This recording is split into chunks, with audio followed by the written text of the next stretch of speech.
À la fin de la paracha de Noach,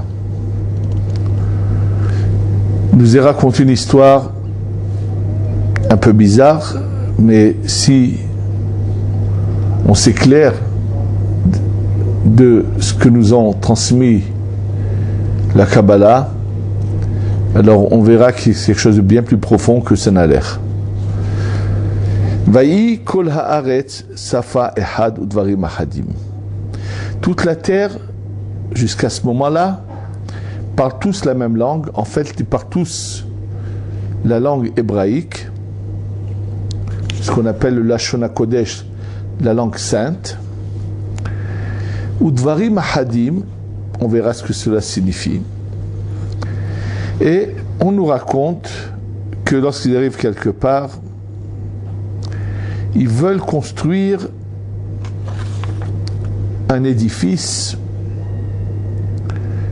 donc une sorte de tour, et il est dit Verosho Bashamaim, et sa tête dans le ciel. Il est impossible d'imaginer un instant qu'il y avait des individus aussi stupides et bêtes qui auraient pensé que construire quelque chose, une tour qui n'aurait pas de fin en grandeur, comme si ils étaient tellement bêtes de penser qu'il y a une fin, une limite à l'espace. Et qu'est-ce qu'il est dit ensuite? Vena'aseh lanu shem. Et on va se faire un nom. Et le plus difficile à comprendre, c'est la suite.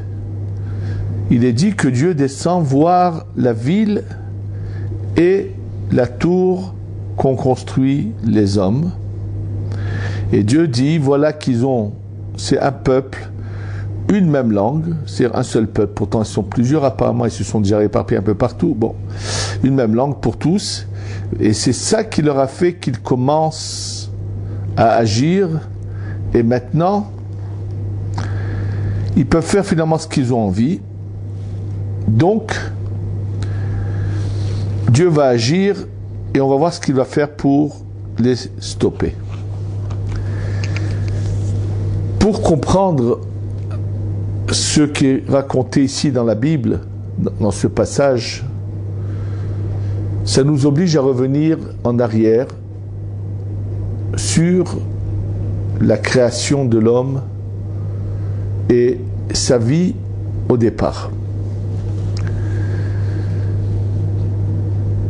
En fait, notre calendrier nous dit que nous sommes en 5771.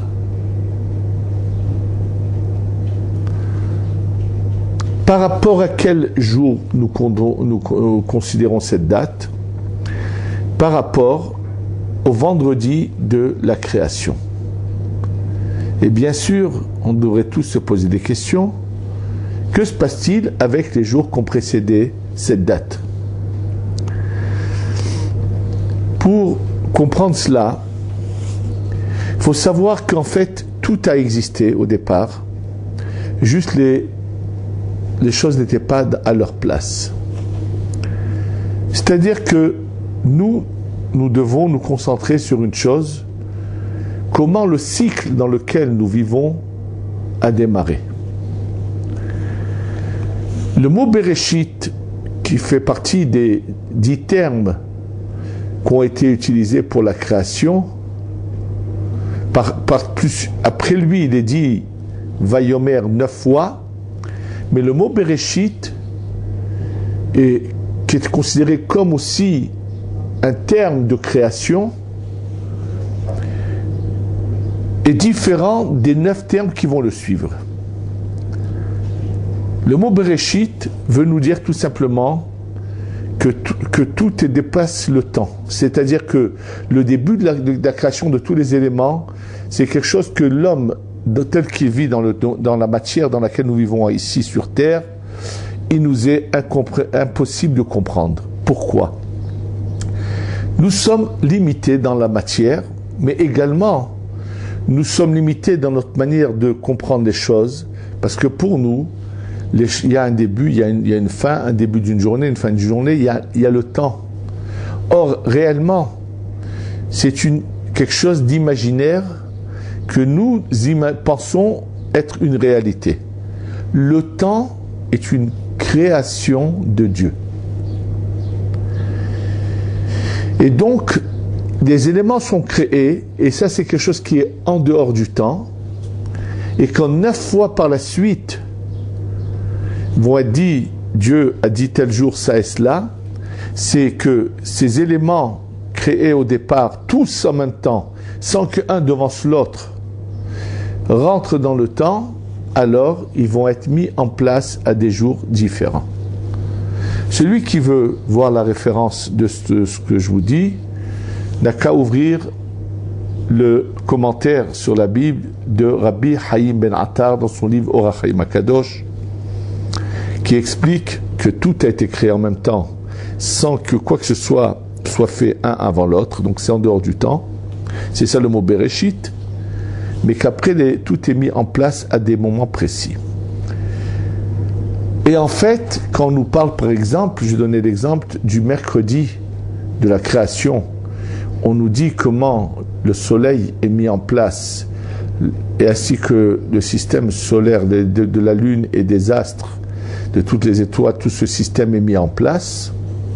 Ils sont mis en place, bien sûr, parce qu'ils ont été créés déjà.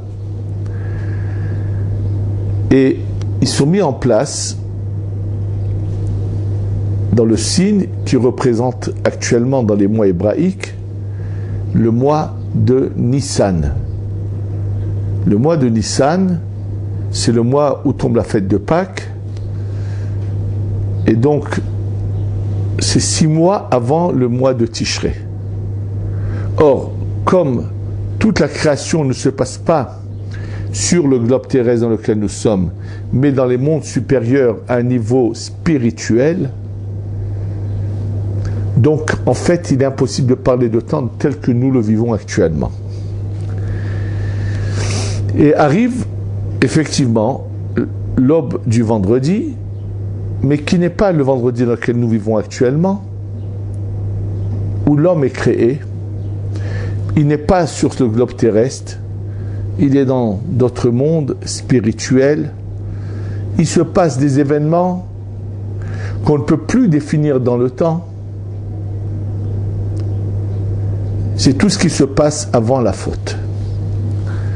Nous sommes tous intégrés dans Adam Arishon et nous avons tous une part dans tous ces événements dont nous avons peu de connaissance de ces événements. D'abord, l'homme est créé avec une première Chava. Il va se passer des choses. Combien de temps cette vie entre Adam et cette première Chava dure, nous ne le savons pas, puisque nous ne sommes pas dans le sens du temps tel que nous le vivons actuellement. Cette première Chava se sépare de lui, n'accepte pas de vivre comme elle devrait vivre avec son époux, et elle va commettre une très grave faute, elle le quitte, et elle va s'attacher à l'ange du mal. Et là intervient un événement, la création de la deuxième Chava. Et dans cette vie que vit le premier homme, Adam, donc tout en étant spirituel, dans ce monde dans lequel il se trouve, il a devant lui plusieurs dilemmes. C'est un saint, c'est un homme d'une grande valeur, et il a envie de faire du bien. Au départ, il se trouve dans une atmosphère que de sainteté, où les âmes qui vont sortir de lui sont toutes des âmes saintes, et il voit que dans cette création, il y a au-dessous de lui un niveau inférieur où il y a des parcelles divines, mais à un niveau bien inférieur à lui.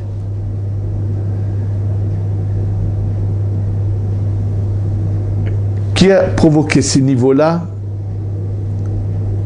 Il est difficile de répondre à quel moment tous ces niveaux se sont mis en place, comment chacun a déjà affronté des épreuves et comment a-t-il réussi ou au contraire échoué.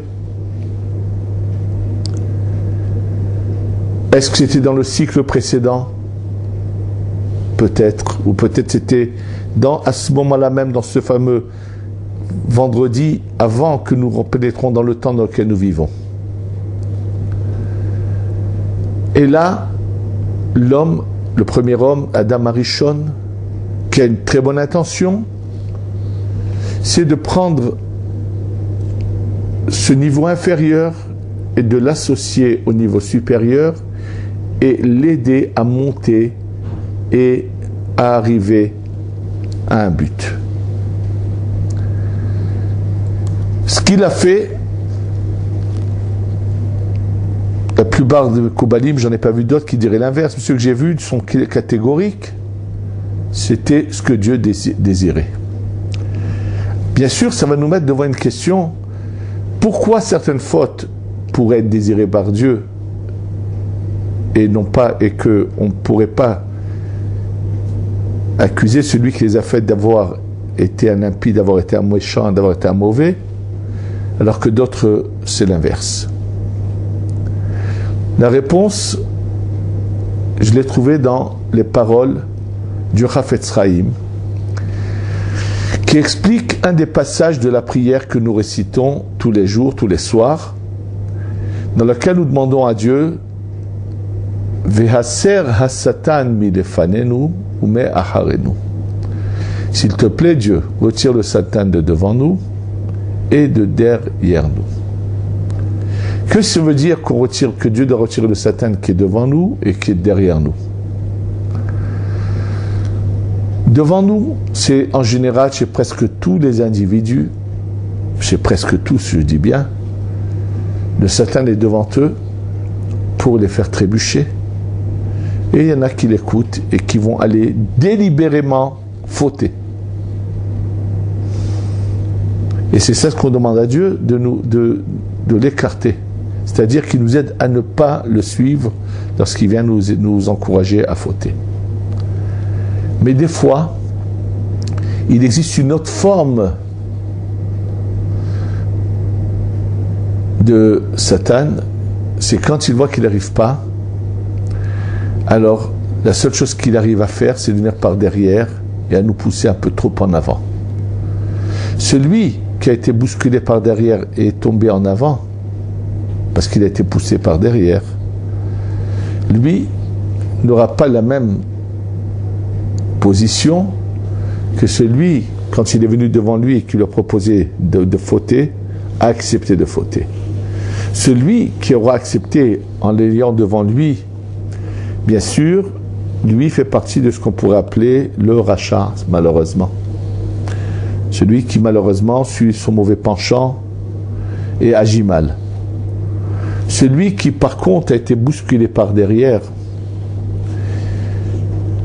et donc par un grand désir d'agir bien a agi comme ça, on ne pourra pas le considérer comme quelqu'un de mauvais que Dieu préserve.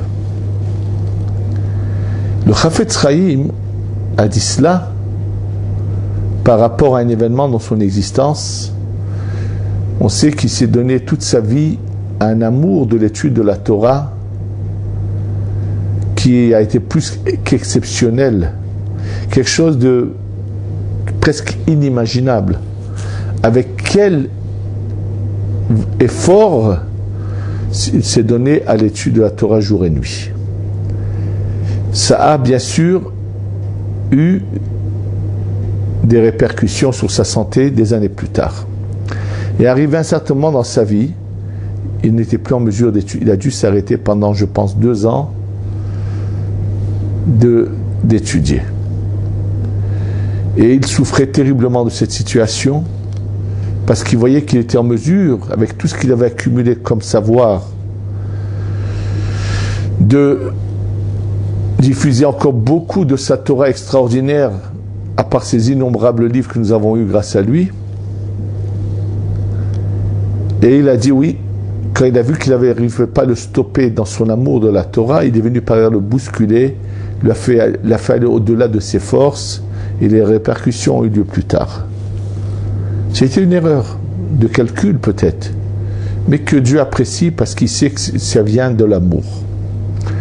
C'est exactement dans la même vision que nous devons savoir que Adam Arishon, c'est pas parce que le Satan est venu devant lui et lui a encouragé à faire du mal qu'il a fait ce qu'il a fait, que Dieu préserve, mais c'est parce qu'il est venu derrière lui et l'a poussé, et donc dans son calcul, qui finalement était un désir de Dieu, il a voulu descendre vers le bas et essayer de remonter ce niveau d'âme qui était au-dessous vers le haut. Donc il a fait un mélange, et malheureusement, c'est que ce niveau inférieur, au lieu de sauter sur l'occasion qui leur était donnée, c'était peut-être ça la volonté de Dieu, de leur donner encore une chance, encore une opportunité. Malheureusement, ils n'ont pas su profiter de cette bonne occasion. Et à ce moment-là, Adam Arishon dégringole et le temps change complètement de vitesse.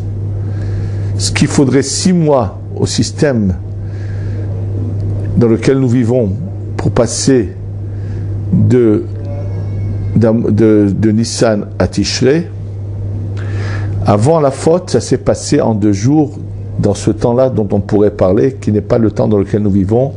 En tous les cas, le système mis en place en Nissan, tout d'un coup, Adam Arishon dégringole se retrouve dans Tishrei.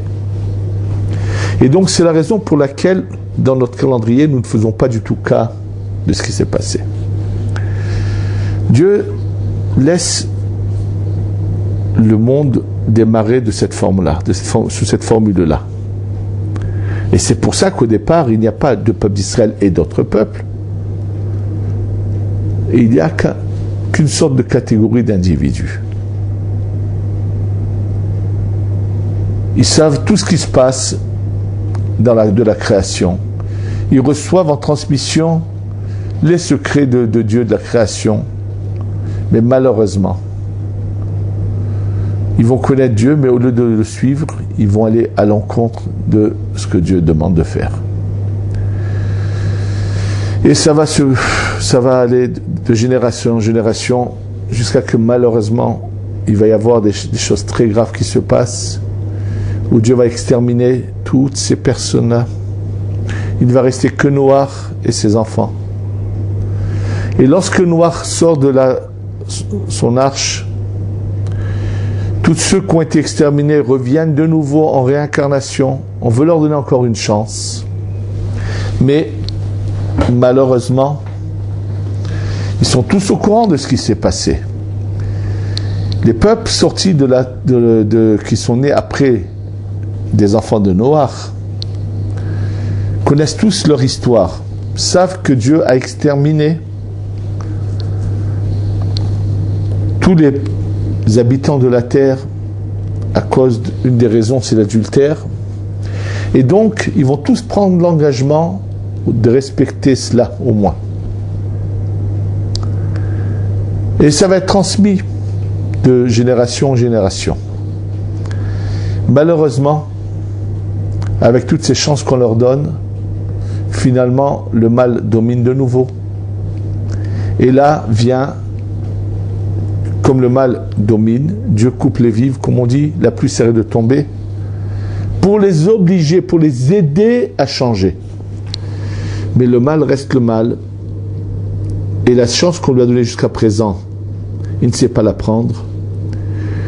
Et comme ils connaissent le secret de la création, et ce qu'ils font, c'est ce qu'on appelle la Kabbalah Ma'asit, c'est-à-dire, ce qu'ils vont faire, c'est ce qui existe déjà, qui a toujours existé, bien sûr, des gens qui se servent des pouvoirs divins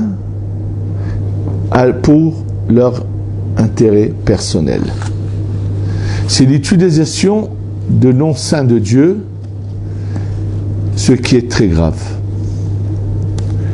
Et malheureusement, c'est considéré comme de la sorcellerie. C'est une forme de sorcellerie. C'est-à-dire que même ce monsieur qui pourrait avoir l'apparence d'un juif pratiquant, religieux, avec chapeau, barbe, tout ce que vous voulez, qui a reçu, soit de sa famille, soit dans les livres, d'une certaine manière ou une autre, des noms, et qui pourrait donc apparemment impressionner les gens en leur disant certaines choses, il aura des comptes à rendre à Dieu comme un vrai sorcier qui vient d'une autre, qui ne soit pas juif, qui soit de n'importe où et qui fait du mal avec cela. C'est dommage que les gens se laissent souvent intimider ou impressionner par ce genre de charlatans. Et là, malheureusement, à l'époque après l'histoire de Noach, un groupe de gens, voyant qu'ils ne peuvent pas faire ce qu'ils ont envie, laisser libre cours à leurs mauvais penchants, à leurs mauvais instincts, parce que Dieu punit et envoie le manque de pluie, de tout ce qu'il faut pour pouvoir vivre, décide de faire un édifice, pas très grand, pas très haut, pas du tout, mais sa tête au ciel, ça veut dire que un lieu où on va enseigner l'utilisation des noms de Dieu pour le mal. C'est ça ce que que sa tête est au ciel. Et naturellement, comme il parle la langue hébraïque, ce qu'on appelle la langue sainte, donc il aurait facile d'utiliser cela. Parce que sachez que même dans les livres que vous pourrez trouver par exemple en Égypte chez les sorciers, ou en Inde, ou dans beaucoup d'autres endroits dans le monde, ceux qui sont allés ont pu le témoigner. À votre grande surprise, vous allez voir des lettres hébraïques, et surtout vous allez voir souvent le nom de Dieu tel qu'il est écrit dans le peuple juif, c'est-à-dire le Yud, le He, le Vav et le He, ces 4 lettres. Vous pourrez les voir bien sûr à l'envers, ça oui, parce qu'ils sont utilisés d'une manière qui n'est pas la bonne.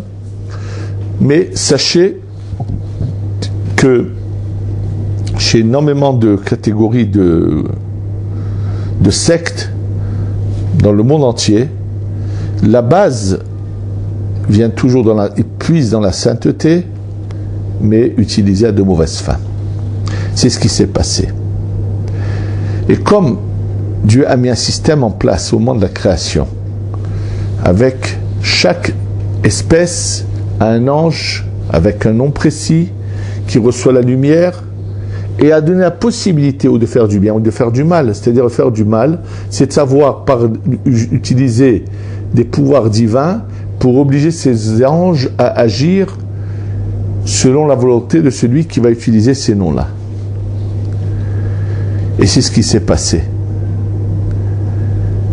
Alors à ce moment-là, la conclusion est que c'est fini. Ce niveau inférieur, à laquelle on a voulu donner une chance d'être sauvé, malheureusement, n'a pas su choisir la bonne voie. L'ensemble, disons. Il y a quelques exceptions qui vont revenir dans toutes les générations et vont se convertir au judaïsme. Mais l'ensemble, malheureusement, ne choisit pas la bonne voie. Et c'est donc la séparation de ce mélange qu'a fait Adam Arishon, qu'a fait le premier homme, va commencer. Et comment les choses vont commencer? La séparation, la langue hébraïque va disparaître de l'ensemble des individus et il va y avoir 70 langues qui vont naître, qui ensuite vont bien sûr, avec des dialectes, vont se multiplier, mais 70 langues qui est la source des 70 nations. Et finalement, Adam Arishon va revenir en réincarnation chez Abraham pour de nouveau donner naissance à ces âmes qui étaient en lui, séparer le bien du mal, et il va donc venir chez Abraham, Yitzhak et Yaakov. N'oublions pas qu'avant cela, Noach a lui aussi fait tout ce qu'il pouvait pour essayer de sauver le mal. Et c'est pour ça que celui qui veut savoir ce que Noach a fait, je l'invite à regarder le cours qui a été donné l'année dernière sur Noach, lorsqu'il sort et qu'il veut planter de la vigne. Vous verrez ce cours sur le site il y a un an, il est sur le site, et vous comprendrez que Noach a voulu faire quelque chose de très profond pour aider le mal à se changer en bien, mais sans résultat. Et c'est pour ça qu'on arrive à ce dont nous sommes arrivés. Et que là, on doit savoir qu'on est en fin d'un cycle, et que nous n'avons encore laissé le dernier virage, le dernier examen, et que chacun doit prendre conscience et essayer de sauver sa vie et toutes les âmes qui dépendent de lui pour pouvoir réussir au passage à cette vie éternelle, à repartir pas seulement où était Adam avant la faute, mais encore plus haut. Que Dieu nous aide à suivre la bonne voie. Amen ve Amen.